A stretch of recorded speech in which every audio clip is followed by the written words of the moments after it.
Hey guys, welcome back to the channel. Fabrizio Romano here as always to keep you posted on the transfer market. Today guys, many things to mention as usual. Today we have to mention many goalkeepers, but also more to say on Garnacho, on the situation of Hato, Šeško, and so let's jump into it.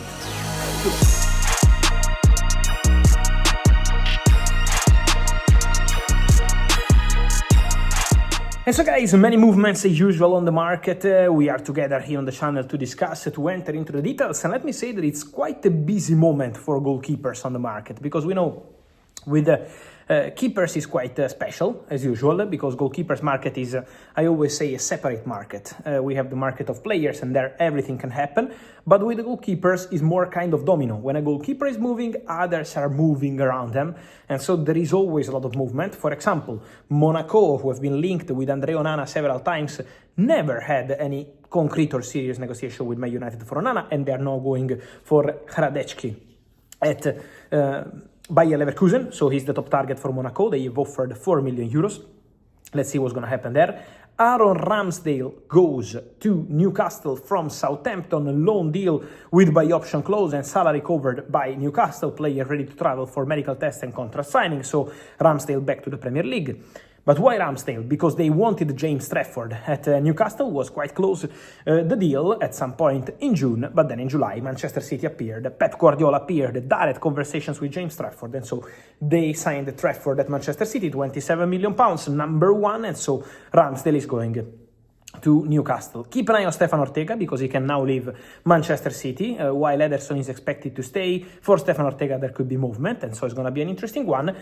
But then we have to talk especially about Paris Saint-Germain, because what's going on at Paris Saint-Germain with the goalkeepers is something special. First point, I told you a few days ago, let me repeat, Paris Saint-Germain are very close to reaching an agreement with Lille for Lucas Chevalier as new goalkeeper. And many of you can say, but PSG have Donnarumma. Yes, but Chevalier is something that PSG see as a big opportunity. French goalkeeper for a French team. They love to have French players at PSG, of course. Then, agreement with the player, who is very keen on the move. PSG feel that in this moment they can get him. Maybe next year there could be more clubs, top clubs around Europe working on goalkeeper, and so better to anticipate other clubs. And also, Paris Saint-Germain are in direct club-to-club contact with the president, Nasser Al-Khelaifi, and the president of Lille, Letang, to reach an agreement, which is very close. For 40 million euros, Lille want some add-ons, PSG don't want to include that, so the conversation is underway. But why Chevalier? Because PSG are still not able to reach an agreement with Gianluigi Donnarumma over new contract. And this contract, his current one, expires in summer 2026, so in June next year. What does it mean? That for PSG, the strategy is clear. Sign Chevalier, and then see what happens with Donnarumma. If they can extend Donnarumma, fantastic news. Otherwise, if they can't extend Donnarumma, they will try to find a solution for this summer. But at the moment, I'm told nothing can close, nothing is imminent. Many rumors on Galatasaray. I'm told Donnarumma is not negotiating with Galatasaray at this stage. Many rumors on other clubs, but at the moment is very quiet. Despite links with Chelsea, Chelsea are not working on a deal for Donnarumma now, at least for this summer.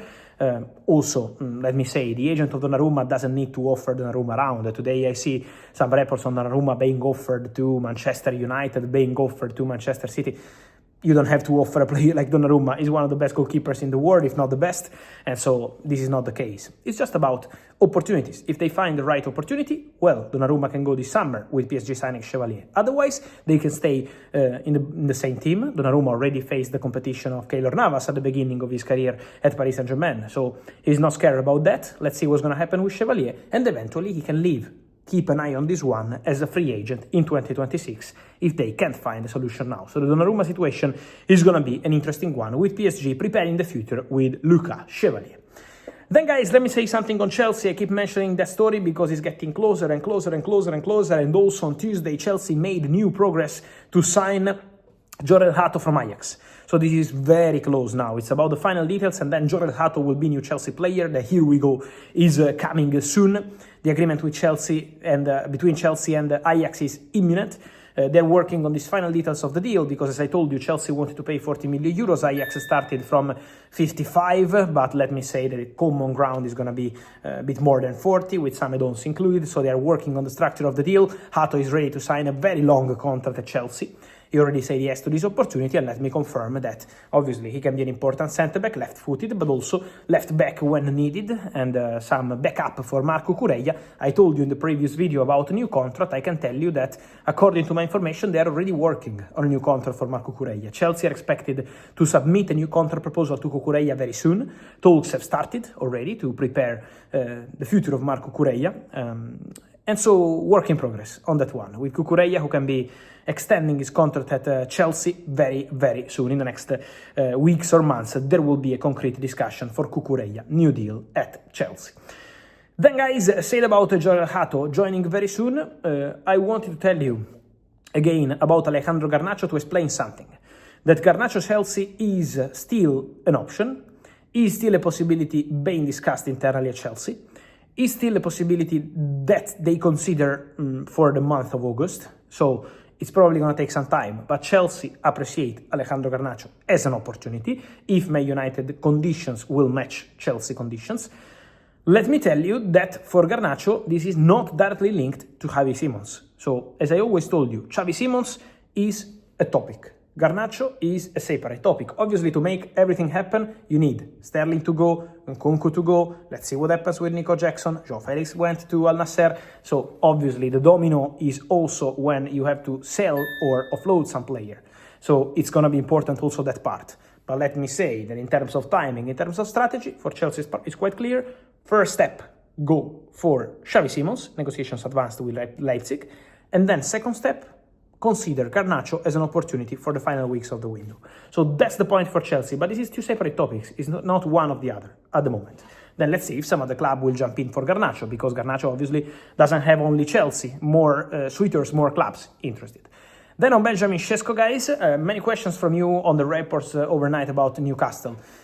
Ready to be the Newcastle, ready to do this, that. Guys, on Newcastle, I keep saying what I told you days ago. If Benjamin Šeško decides to go to Newcastle, Newcastle are ready to pay whatever it takes.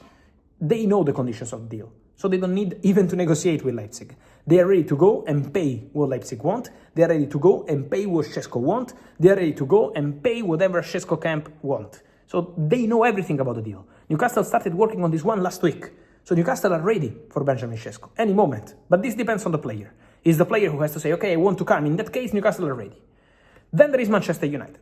Don't forget Manchester United, because Man United keep working on the Šeško deal, in contact with people close to the player, ready to speak also to Leipzig. So they are still working on the Šeško deal at Manchester United, and so it's not only Newcastle. Newcastle are very ready. Man United need to understand if they can be ready or not.